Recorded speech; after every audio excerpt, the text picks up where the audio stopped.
আজ আমি আপনাদের সঙ্গে এখন আলোচনা করব দক্ষিণাবত শঙ্খের উৎপত্তি সম্পর্কে এবং দক্ষিণাবত শঙ্খের মাহাত্ম্য সম্পর্কে। দেখুন, শাস্ত্রে কথিত আছে সমুদ্র মন্থনের কালে সর্বমোট যে 14টি প্রধান রত্ন লাভ হয়েছিল তাদের মধ্যে একটি প্রধান রত্ন হলো দক্ষিণাবত শঙ্খ। এই দক্ষিণাবত শঙ্খকে রত্নের মধ্যেই ধরা হয়েছিল। দেবতা এবং অসুরদের মধ্যে যখন যুদ্ধের কারণে সমুদ্র মন্থন হয়, তখন সমুদ্র গর্ভ থেকে স্বয়ং মা লক্ষ্মীর আবির্ভাব ঘটে।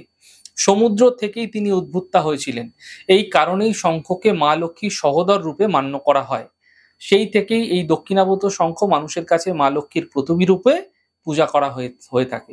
শাস্ত্রে বলা হয়ে থাকে যে এই দক্ষিণাবত শঙ্খের মাধ্যমে লক্ষ্মী প্রাপ্তির জন্য অথবা মা লক্ষ্মীর যে কোনো সমস্যা সমাধানের জন্য দক্ষিণাবতের শঙ্খের স্থাপনা এবং আরাধনা করা অত্যন্ত কর্তব্য। তাই দক্ষিণাবত শঙ্খ যে ঘরে নিয়মিত পূজা পাঠ হয়ে থাকে সেই ঘরে মা লক্ষ্মী অবশ্যই স্থায়ীভাবে বসবাস করে থাকেন। এই শঙ্খ আরো বিশেষভাবে মা লক্ষ্মীর অতি প্রিয়। কারণ কি, যে মা লক্ষ্মীর প্রতি ভগবান বিষ্ণুর এই শঙ্খ অত্যন্ত প্রিয় বস্তু। ভগবান বিষ্ণু স্বহস্তে নিজের হাতে এই শঙ্খ সর্বদা ধারণ করে থাকেন।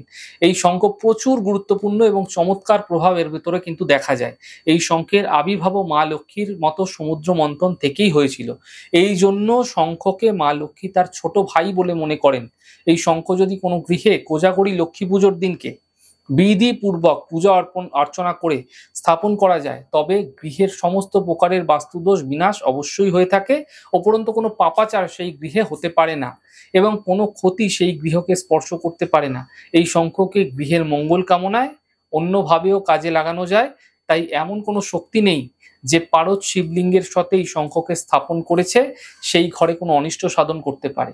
তাই ঘরের মঙ্গল কামনায় পারদ শিবলিঙ্গের সাথে এই শঙ্খ যদি ঠিকভাবে প্রাণ প্রতিষ্ঠা করে আপনারা স্থাপন করছেন, এতে আপনাদের গৃহে অশুভ শক্তি দূর হতে দেখতে পাবেন।